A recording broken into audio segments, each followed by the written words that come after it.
Milattan önce 3. yüzyılın sonlarında Asya bozkırları, dünya tarihini kökünden değiştirecek siyasi bir dehanın yükselişine sahne oldu. Bu, Asya Hun İmparatorluğu'nun kurucusu, Mete Han'ın Çin kroniklerindeki adıyla Modu Shanyu'nun gerçeğe dayalı, kan ve stratejiyle yazılmış hayat hikayesidir. Milattan önce 234 civarında doğduğu tahmin edilen Mete, kurucu Hun hükümdarı Teoman'ın en büyük oğluydu. Bozkır politikasında veraset daima ölümcül bir satranç oyunuydu. Teoman, yeni eşinin etkisiyle tahtı daha küçük oğluna bırakmak istedi. Bu planın adımı olarak Veliaht Mete'yi, dönemin güçlü göçebe konfederasyonu, Yüeçilere siyasi rehin olarak gönderdi. Antik dönemde rehin vermek barışın teminatıydı. Ancak Teoman, oğlunu feda etmeyi seçerek Yüeçilere sürpriz bir saldırı düzenledi. Yüeçilerin Mete'yi infaz etmesi bekleniyordu. Fakat Mete, olağanüstü hayatta kalma güdüsüyle düşmanlarının en iyi atlarından birini çalarak kendi topraklarına kaçtı. Bu imkansız kaçış, onun kriz anındaki soğukkanlılığını kanıtlıyordu. Oğlunun bu başarısından etkilenen Teoman, veliahtlığı ona geri verdi ve emrine 10.000 atlıdan oluşan bir tümen tahsis etti. Bu karar, Teoman'ın hayatındaki en büyük hatası olacaktı.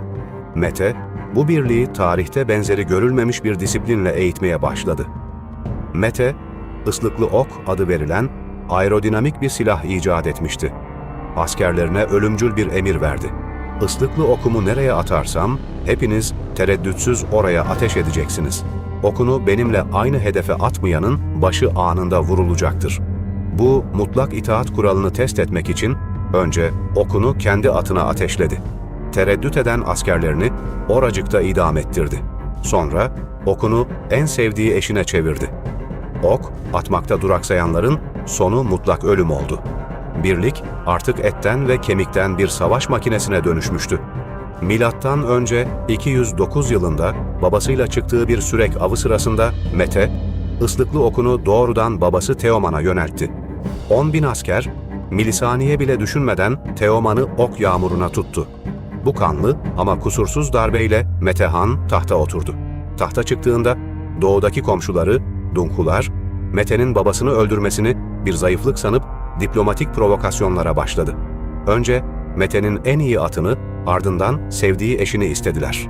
Mete, kurultaydaki beylerin itirazlarına rağmen bir at veya kadın için savaşa mı girelim diyerek bu istekleri kabul etti. Ancak Dunkular, iki devlet arasındaki çorak, işe yaramayan sınır toprağını istediklerinde Mete tarihe geçen şu sözü söyledi: "Toprak, devletin temelidir ve kimseye verilemez." Bu olay, göçebe toplumlarda mülkiyet ile vatan kavramlarının kesin olarak ayrıldığının akademik ispatıdır. Mete anında sefere çıktı ve hazırlıksız Dunhuları tarih sahnesinden sildi. Ardından batıya yönelip kendisini ölüme terk eden Yüeçileri ağır yenilgiye uğrattı. Milattan önce 203'e gelindiğinde tüm göçebe kavimleri birleştirmiş, orduyu onlu sistem denilen onbaşı, yüzbaşı, binbaşı şeklindeki hiyerarşik yapıya kavuşturup liyakate dayalı merkezi askeri bürokrasi kurmuştu.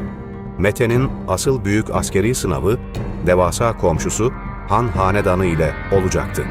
Çin İmparatoru Gaozu, büyüyen Hun tehlikesini kökten çözmek için M.Ö. 200 yılında 320.000 kişilik ağır piyade ordusuyla kuzeye yürüdü.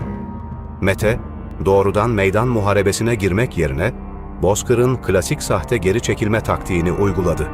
Çin ordusunun elit öncülerini ve imparatoru Baideng Dağı civarında devasa bir pusuya çekti. Çin kronikleri, Mete'nin 400.000 kişilik atlı ordusunun dağı sardığını yazar.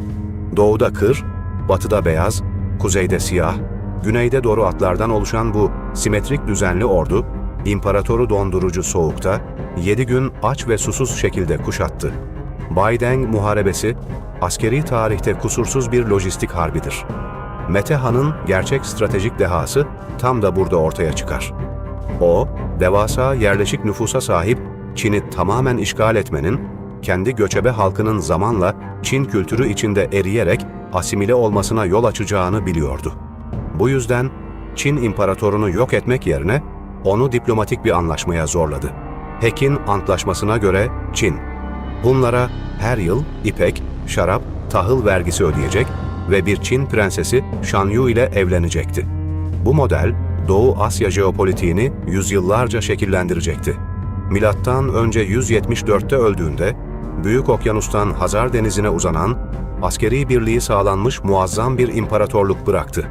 O, devlet aklını kurumsallaştıran eşsiz bir vizyonerdi. Sizce Mete Han'ın devleti kurarken uyguladığı bu acımasız yöntemler, dönemin şartlarında hayatta kalmak için tek yol muydu? Düşüncelerinizi yorumlarda buluşarak tartışalım.